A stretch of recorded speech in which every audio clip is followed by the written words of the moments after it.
When 15 seeds crash out in the opening rounds of a Grand Slam, that's not an upset. That's a tectonic shift. If you've been watching Roland Garros 2026, you already know something is very, very wrong in Paris. The world number 2 just got knocked out by a qualifier. The two-time defending champion never even stepped onto the court.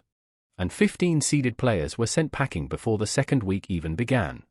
This isn't a normal Grand Slam. This is something we haven't seen in years.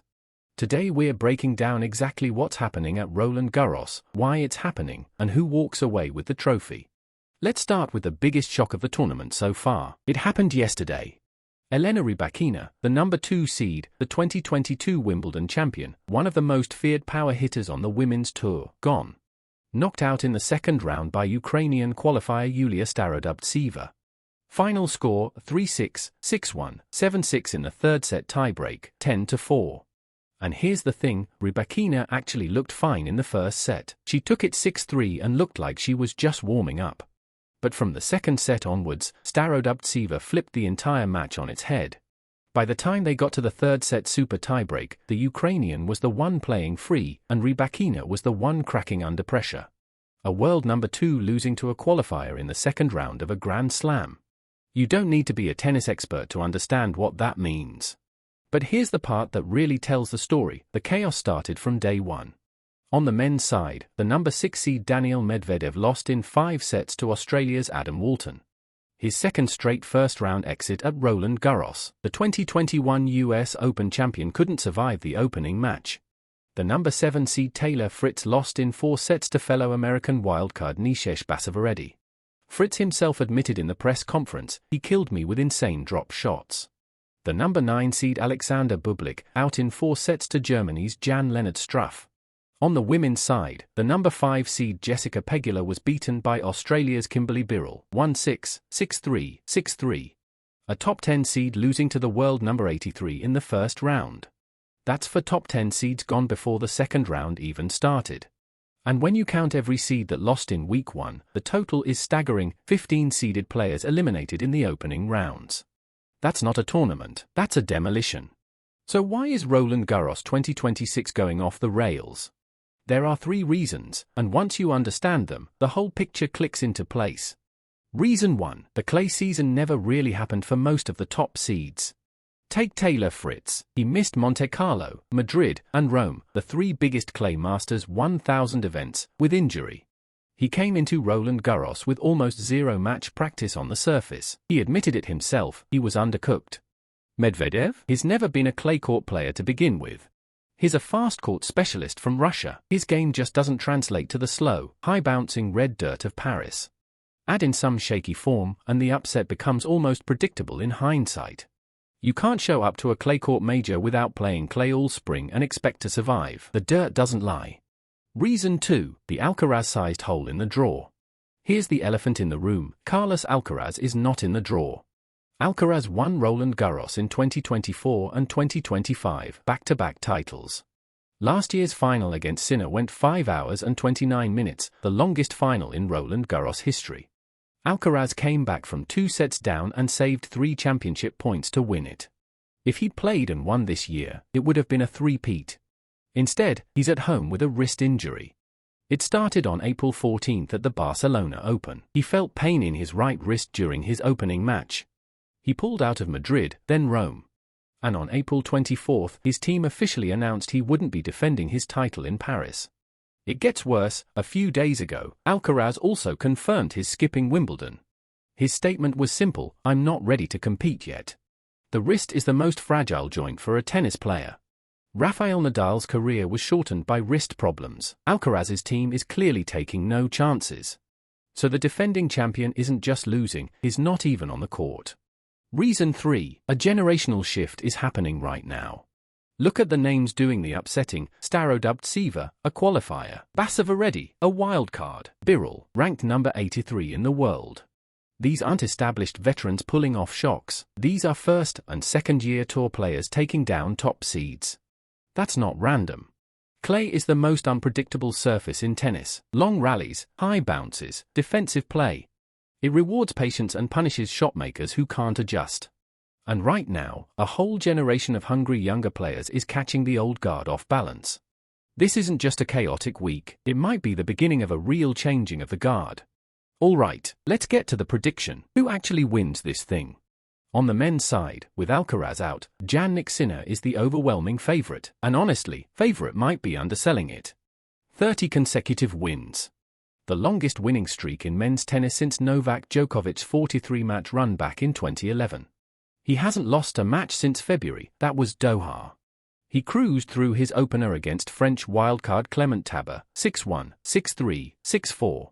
And his coming-off titles at Indian Wells, Miami, Monte Carlo, Madrid, and Rome. He swept the entire Clay Masters 1000 season. For Sinner, Roland Garros is the last piece of the career Grand Slam puzzle.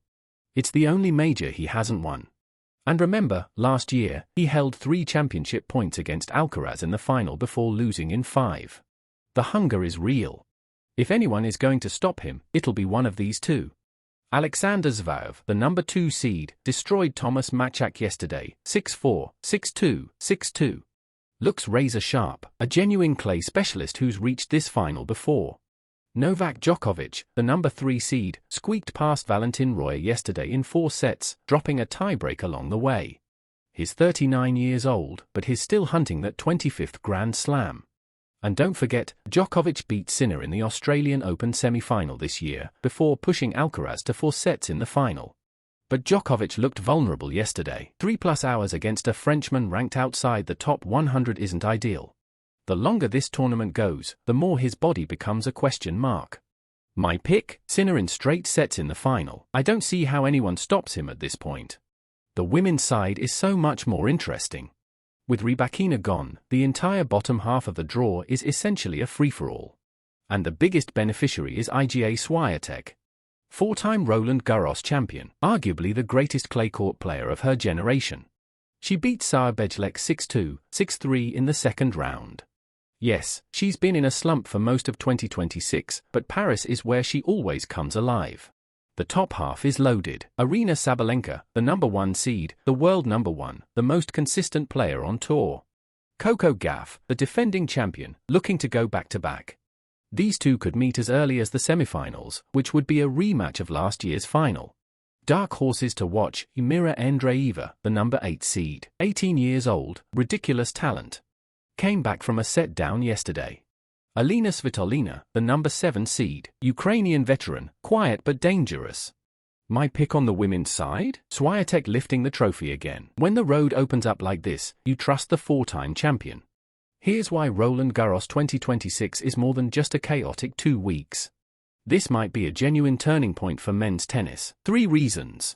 1. The Big 3 era is finally, truly ending. Djokovic is 39, Federer is retired, Nadal is retired. How far Djokovic goes here might tell us how much he's got left for the rest of the season.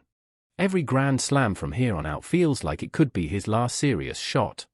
2. The Alcaraz-Sinner duopoly already cracked. Look at the last 12 months of Grand Slams. Every single major final featured either Alcaraz or Sinner. That dominance felt unshakable. But the 2026 Australian Open final was Alcaraz versus Djokovic. Sinner lost in the semi-final. And now Alcaraz is out of Roland Garros entirely. If Sinner wins as expected, the duopoly holds. But if Zverev or Djokovic pulls off a miracle, then we're suddenly in a totally different era. The 2-man monopoly story dies. 3. The women's tour is on the verge of a new wave. Starodubtseva, Andreeva, Birol, these names doing damage at a Grand Slam tells you something. The Sabalenka, Swiatek, Gauff trio has owned the women's game for a couple of years now, but the next generation is knocking, loudly. After Roland Garros, we move to grass season and Wimbledon at the end of June. Alcaraz is out of that one too. So Sinner is the overwhelming favourite at Wimbledon as well. Remember, he won Wimbledon last year by beating Alcaraz in the final. If he wins Roland Garros and Wimbledon back-to-back, with Alcaraz on the sidelines, he's not just dominating, he's running away with the era. How much ground Sinner gains while Alcaraz is hurt could shape the rivalry and the next 2 years of men's tennis. So here's the bottom line. Roland Garros 2026 isn't just a tournament with a lot of upsets. This is the tournament that might be telling us how the next era of tennis actually plays out. The defending champion is sidelined with a serious injury. 15 seeds went down in week 1. New names are showing up and beating top seeds on the biggest stage. The next 10 days are going to be electric. Will Swiatek reclaim her clay throne? Will Sinner finally complete the career Grand Slam? Or will one more impossible upset blow this thing wide open again? Who do you think wins this tournament? Drop your prediction in the comments, I'll be reading every single one. If you enjoyed this breakdown, hit the like button, subscribe, and I'll see you in the next one.